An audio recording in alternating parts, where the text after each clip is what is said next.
వేదిక ఇచ్చిన పెద్దల గురువులకి మరి వాళ్ళ కుటుంబ సభ్యులకి ఇక్కడ అందరికి కూడా పాదాభివందనాలు. విద్యార్థులందరికీ నా ఆశీస్సులు. ముఖ్యంగా మన నారా లోకేష్ బాబు గారు విద్యాశాఖ మంత్రిగా ప్రమాణ స్వీకారం చేసిన రోజు నుంచి ఈ రోజు వరకు ఈ పేద పిల్లలకి ఏ విధంగా సాయం చేయగలమో, వాళ్ళని ఏ విధంగా మనము అభివృద్ధి చేయగలమనే దీంతో అవరాదు కృషించి వాళ్ళ కోసము ఎన్నో ఆ సందర్భాల్లో కూడా ఆయన వీళ్ళకి మంచి చేయాలా, ఎట్లా వీళ్ళని ముందు తీసుకురావాలని చెప్పి ఆయన ఆలోచించి పేద పెద్దల్ని ప్రోత్సహిస్తున్నారు. ఈరోజు ఎక్కడా లేనటువంటి, ఎప్పుడు కూడా లేనటువంటి కూడా ఈ ప్రభుత్వ పాఠశాలలో అత్యంత మార్కులు తీసుకోవాల్సిన సందర్భం జరిగింది. దీనికి అన్నిటికీ కూడా లోకేష్ బాబు ప్రోత్సహించడం వల్ల జరిగిందని కూడా ఈ సభాముఖం తెలియజేసుకుంటున్నాను. మరి అదేవిధంగా ఇక్కడ ఉపాధ్యాయులు కూడా వాళ్ళకి బాగా చదివించి వాళ్ళు ముందుకు రాణించిన దానికి వాళ్ళకు కూడా నా పాదాభివందనాలు. ప్రతి తల్లిదండ్రి కూడా ప్రభుత్వ పాఠశాలలో ప్రైవేట్ పాఠశాలకి తీసుకోవాలని చెప్పి కూడా ఈ సందర్భంగా నిరూపించడం జరిగింది.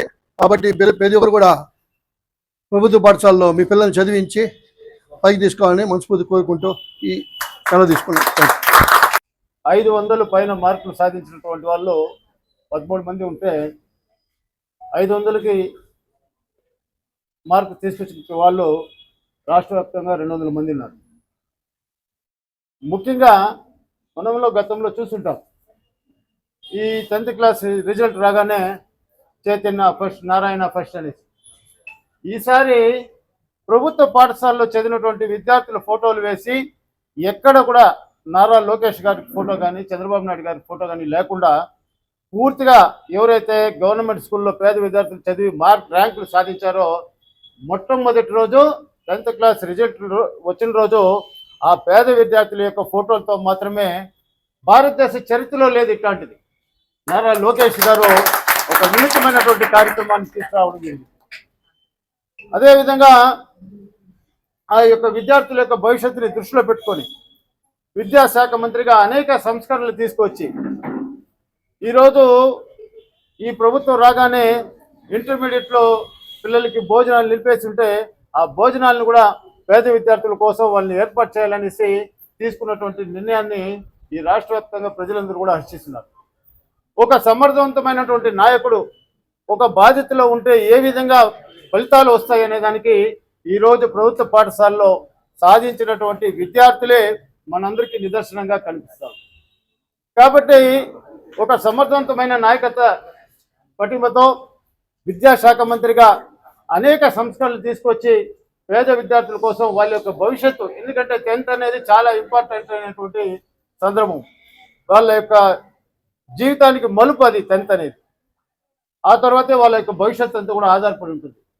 దాంట్లో ప్రధానంగా ఈరోజు అనేక మంది ఆంధ్రప్రదేశ్ని చూసే విధంగా గౌరవ విద్యాశాఖ మంత్రివర్యులు, యువ నాయకుడు, కష్టజీవి, విజనరీ ఉన్నటువంటి నాయకుడు శ్రీ నారా లోకేష్ గారు అనేసి ఈ సందర్భంగా తెలియజేసుకుంటూ, ప్రభుత్వ పాఠశాలలో ప్రైవేటు పాఠశాలకు ఏ విధంగా కూడా తీసిపోదనే విధంగా ఈరోజు రాష్ట్ర చరిత్రలో పేద విద్యార్థులు చదివేటువంటి ప్రభుత్వ పాఠశాలలో విద్యార్థులు దేంట్లో తీసిపోరనే విధంగా తీసుకొచ్చినటువంటి మంత్రి గారికి, అదేవిధంగా చంద్రబాబు నాయుడు గారికి, పవన్ కళ్యాణ్ గారికి కూడా హృదయపూర్వక ధన్యవాదాలు తెలియజేసుకుంటూ, ఈ చిత్తూరులో మన అన్న వసంత్ కుమార్ గారు మనందరికీ తెలుసు,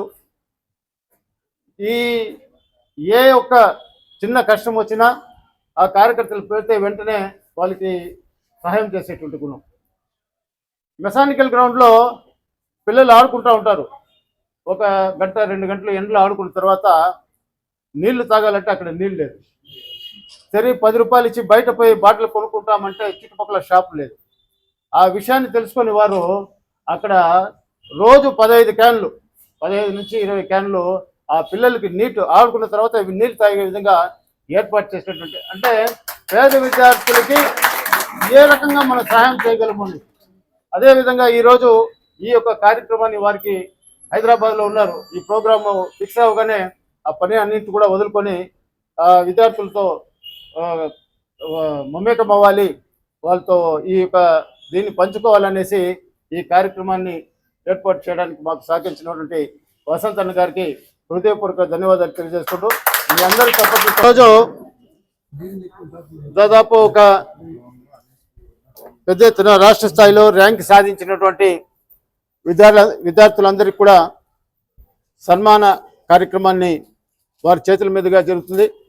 అదేవిధంగా ప్రతి విద్యార్థికి కూడా షాల్వా, ఒక స్వీట్ బాక్సు, కొద్దిగా నగదు కొద్దిగా, షీల్డ్ ఒకటి, ముఖ్యమంత్రి, విద్యాశాఖ మంత్రి, ఉప ముఖ్యమంత్రి ఫోటోతో ఉన్నటువంటి ఒక షీల్డ్ను కూడా ఆ విద్యార్థులకు ఇచ్చి వాళ్ళని ఆశీర్వదించాలనేసి విచ్చేసినటువంటి వసంత్ అన్న గారికి హృదయపూర్వక ధన్యవాదాలు. సాధించవచ్చు అని మా పిల్లలు నిరూపించినారు. అంతేకాకుండా ప్రైవేట్ పాఠశాలల యాజమాన్యాలు ఇంటి దగ్గరకు వచ్చి పిల్లల్ని, తల్లిదండ్రులు ఎంత ప్రలోభ పెట్టినా వాళ్ళ ప్రలోభాలకు లొంగకుండా ప్రభుత్వ ఈ పాఠశాల మీద, నెక్స్ట్ ఇక్కడ పనిచేసే ఉపాధ్యాయుల మీద తల్లిదండ్రులందరూ నమ్మకం పెట్టి ఈ పాఠశాలకి పంపించినందువలన వాళ్ళకు కూడా చాలా కృతజ్ఞతలు. నెక్స్ట్ ఇంకేమంటే, సముద్రంలో వర్షం కురిసింది అనుకోండి, ఆ నీళ్లు తాగడానికి పనికిరావు. ఎక్కడైతే వర్షం అవసరం అవుతుందో అట్లా బంజరు భూముల్లో అట్లా కురిస్తే అక్కడ మొక్కలు, రకరకాల జీవజాలము, మనుషులు తాగేదానికి అందరికీ అవసరం అవుతాయి. అట్లా డబ్బులు ఉన్నటువంటి వాళ్ళకి కాకుండా బాగా ప్రైవేటు పాఠశాలలో మంచి మార్కులు తెచ్చుకున్న పిల్లలకు కాకుండా ఇట్లాంటి ప్రభుత్వ పాఠశాలలో చదివిన పిల్లలు, నెక్స్ట్ వాళ్ళకి అవసరమైన మీరు ఇచ్చేటటువంటి డబ్బులు కావచ్చు, సహాయం కావచ్చు, అవి వాళ్ళ జీవితంలో కానీ లేదా వాళ్ళ ముందుకు వెళ్ళడానికి కూడా ఒక ప్రోత్సాహకరంగా ఉంటుంది. ఇంకా డబ్బులు ఎంత ఉన్నా కానీ పెట్టే మనసు ఉండాలన్నమాట. కొంతమందికి ఉంటుంది, ఎంత ఉన్నా వాళ్ళకి ఇవ్వాలనేటటువంటి మనసు ఉండదు. కాకపోతే ఇక్కడికి వచ్చినటువంటి వసంత్ అన్న ఈ మధ్య కాలంలో మేము చూస్తున్నాము, చిత్తూరంతా ఒక ప్రభంజనంలా ఎక్కడ ఏ సమస్య వచ్చినా అక్కడ స్పందించి అందరికి సహాయ సహకారాలు అందిస్తున్నారు. అందులో భాగంగానే ప్రభుత్వ పాఠశాలల్లో చదివిన విద్యార్థులు ప్రైవేట్ పాఠశాలల పిల్లలకి ఏమాత్రం తీసుకోరు. వాళ్ళని మనం ప్రోత్సహించినట్లయితే భవిష్యత్తులో మంచి స్థానాలకు వెళ్లే అవకాశం ఉంది అని సమాజం పట్ల బాధ్యతతో ఈ పాఠశాలని ఎంచుకున్నందుకు అన్నగారికి చాలా ధన్యవాదాలు. నెక్స్ట్ ఈ సమావేశానికి ముఖ్యంగా చెరుకూరి వసంత్ అన్న గారు, టీడీపీ సీనియర్